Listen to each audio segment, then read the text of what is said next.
We are, I don't know, we're something called New Norfolk, I think, or just a little bit north of there. And we're going to be swimming down the Derwent River in what we think is about 17 degrees of water.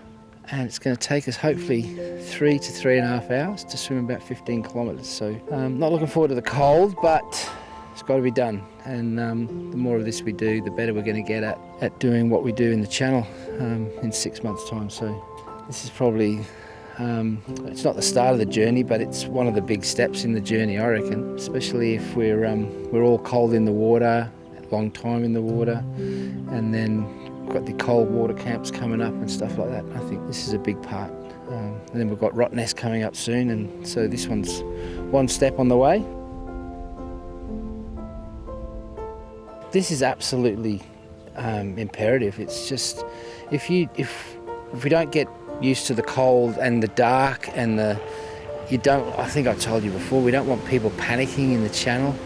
If you're doing it by yourself, it's one thing, but when you're attached to somebody else and he can't see a thing, you're in strife if you panic.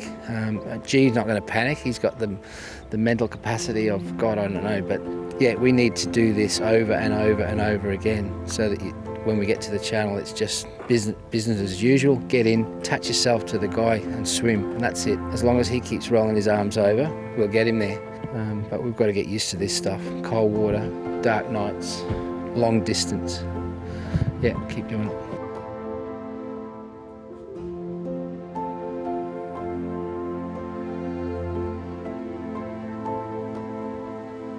Yesterday we had the Derwent River swim. It was certainly an experience into cold water acclimatisation. We had the entire team, which was great except for Hayden, who was in Japan.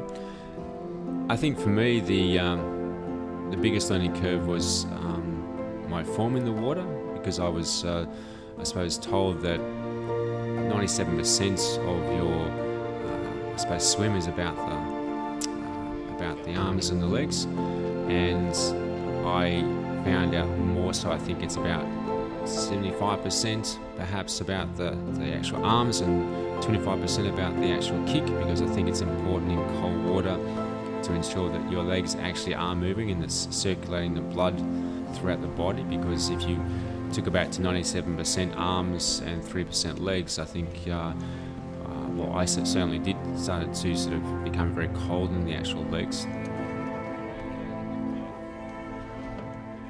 The actual swim, the start, the atmosphere was fantastic. We had 50-odd swimmers from all around, obviously Australia, as far as north as Townsville with Julie and people from, I suppose, many other places, not only throughout Tasmania but throughout Australia.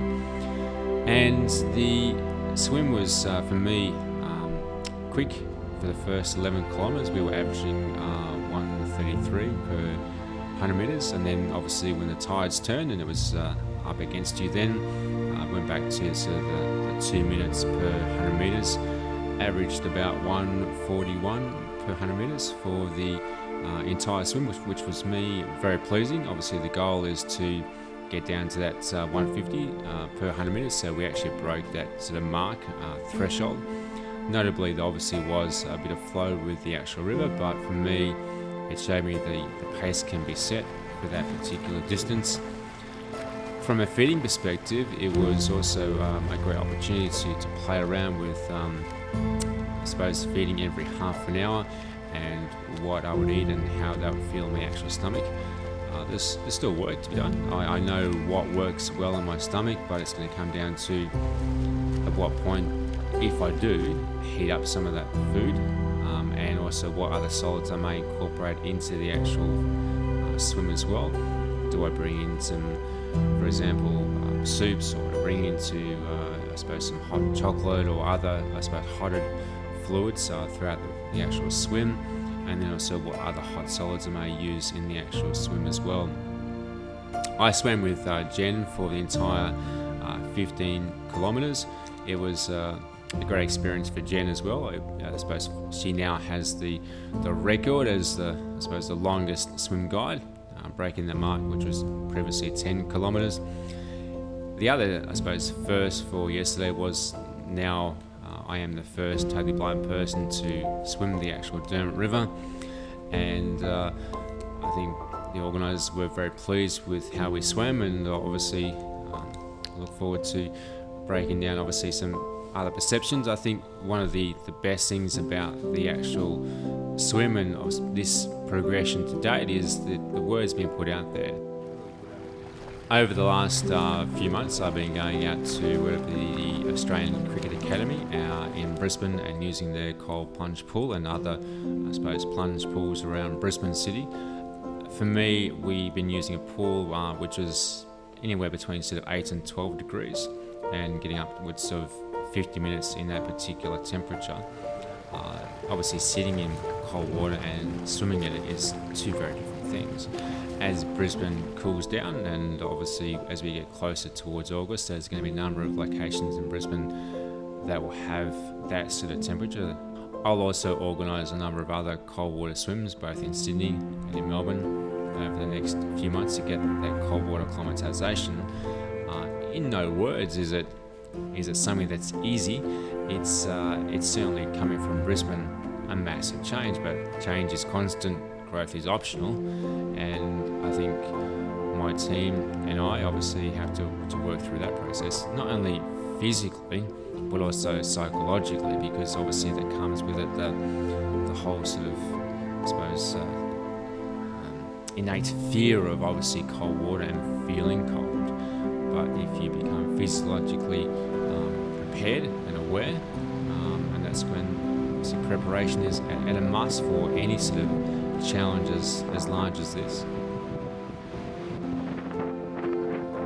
Again, it is the mindset around obviously the trust in the process, and also the understanding that for me as an athlete, where I've run from Cairns to Brisbane 5 times, or whether it be for my pursuits on Everest through to Paralympic Games or Commonwealth Games, a whole range of adventures, even flying a plane around Queensland 3 times. It wasn't waking up and thinking, well, I'm going to do that today. But there's also that physical and mental mindset in, I know I have to create things in a very different way. For example, even in the world of business, it's not as easy as, for example, jumping on and creating a PowerPoint. It's actually developing a team around me that can do that PowerPoint. It's about their ability, it's about their communication, and it's about the connection you have with that individual, which is critically important. For me, as a person who's totally blind, there's always been doubters when I say to a person, hey, listen, trust me, by sight of people, because they think that, how's he going to do it on his own, or how's he actually going to do this because he's not getting support out there that we want them, or that support we see as necessary for their success. Listen, you can't go and dance on a television show, or you can't drive a car, or you can't do that. Well, it's about trust me, and it's believe in that process, and that's, I think, very difficult for people who are sighted, is that they need to see something to believe it. And I believe in the unseen and the, I suppose at times, unbelievable. So for me, the success to date is not only about my journey and the team of our entire team, but also the journey of, I suppose, the people we bring along on this adventure, this challenge, this great dream.